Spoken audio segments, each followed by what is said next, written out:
Everybody's dancing around the whole Epstein files and Trump being in the Epstein files. And please don't goddamn tell me that people have not been aware of this, because it's been out there.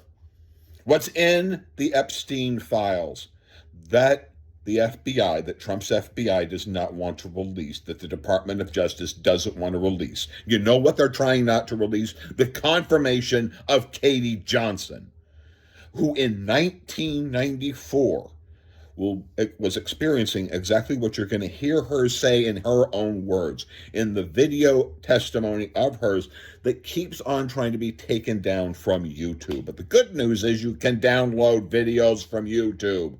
So I downloaded it because it kept being taken down because people got nervous. Let me be clear. What she describes in 1994 is a complete sexual assault.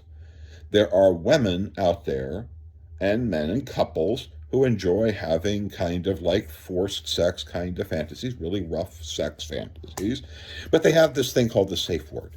Now, the safe word is the word that is the separation between actual physical rape and just simple sex. When, let's say it's banana peel, when she says banana peel, you stop. Or he says banana peel, you stop. That's it. She describes that she said stop and Trump didn't stop. More beyond what you have there is also the written testimony where she describes that after this assault, both Epstein and Trump sit down with her and tell her that if she ever talks about what happened, that she will, that her life will be threatened, that sort of thing. You'll also find after that other incidents in which she describes that Donald Trump enjoyed her putting on wigs and looking like Trump's daughter Ivanka while he was having sex with her. These were the services that Epstein was providing not just underage girls, but underage girls who were tolerant of rough sex fantasies, simulated rape. Now you might be asking, well, why are these 3 or 4 different incidences of sex that she's describing? I mean, that's kind of a lot. Yeah, it is. Because you know where she was kept? 9 East 71st Street, Manhattan, in the summer of 1994. Now, within the same roughly 4 to 5 year period, Donald Trump assaults E. Jean Carroll.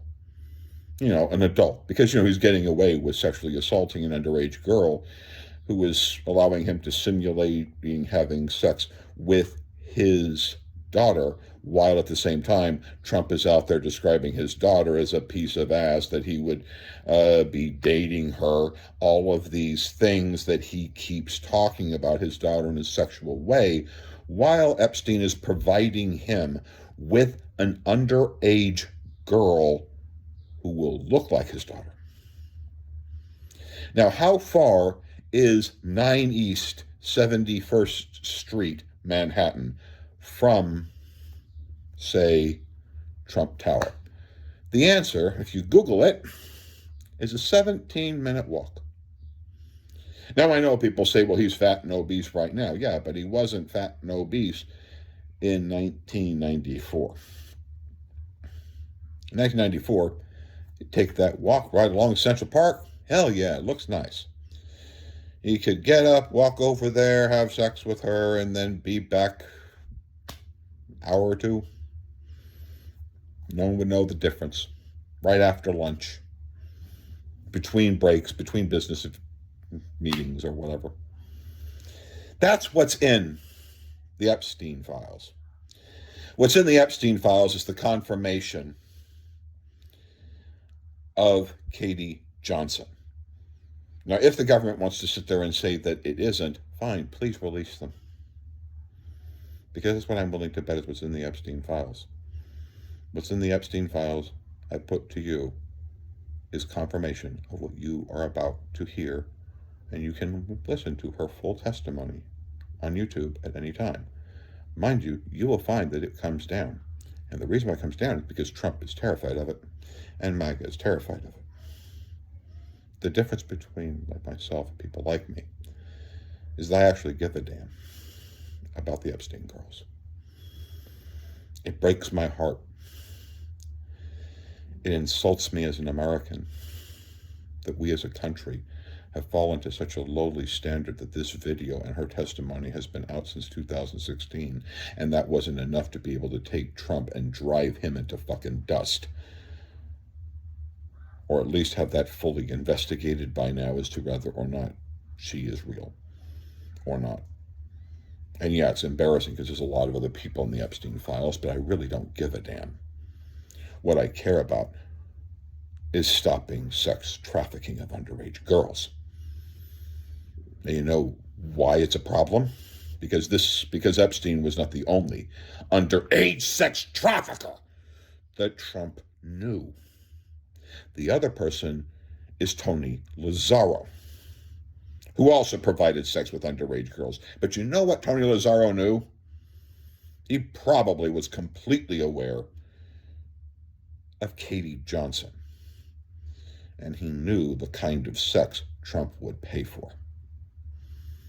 And so, of course, you get a hold of some teenage girls and you get next to a man who is already pretty addicted to having sex with underage girls. That's probably a pretty assured way that you're going to get a lot of sales, because he was paying quite a bit.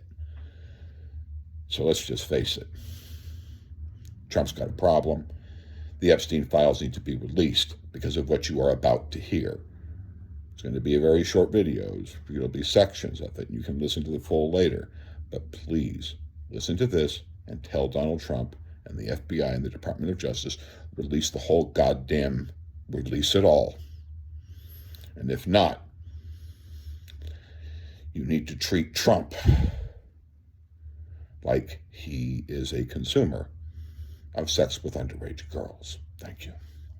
The last encounter that I had with Donald Trump, Tiffany approached me about a rape scene that was supposed to be played out, and I didn't like the sound of that at all. But Tiffany promised, assured me that it wasn't going to be, if it was anything I wasn't comfortable with, we could stop. That she would be right there, and that it wouldn't get out of hand, and that it was a fantasy, like it wasn't really going to happen. And so I told her that I would. She basically, Tiffany was always nice to me. It wasn't that I trusted her, else and I wouldn't always trusted her or done what she asked me to. But she was there, and he came in, and I was basically tied to a bed with pantyhose. And he tied him. They were so tight it hurt to even lay there. And I tried to say something, and it was like, he just, shut up, shut up, bitch. This was basically like he was being really, really rough. And I understand. It just didn't seem like a fantasy. And I started to get scared, and he was, basically ripping my clothes off, and I was actually I got freaked out.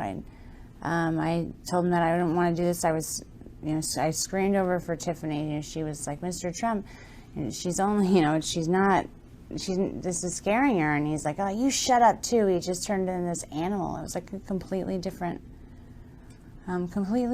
person. It was like everyone in the room was scared of him, and I was, it was like I couldn't do anything about it. And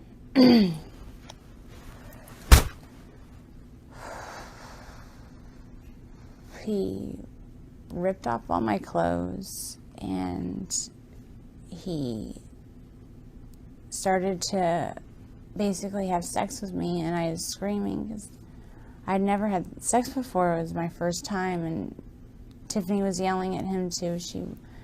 she was saying I was a virgin, and he told us to just shut the fuck up and just basically took my virginity while I was crying and telling him to stop. And that's basically begging for him to just stop.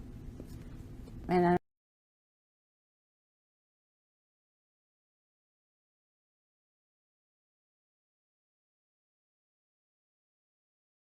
that was in relation to him getting off or being satisfied or happy. It had to do with him being in power, but extreme power. And it's very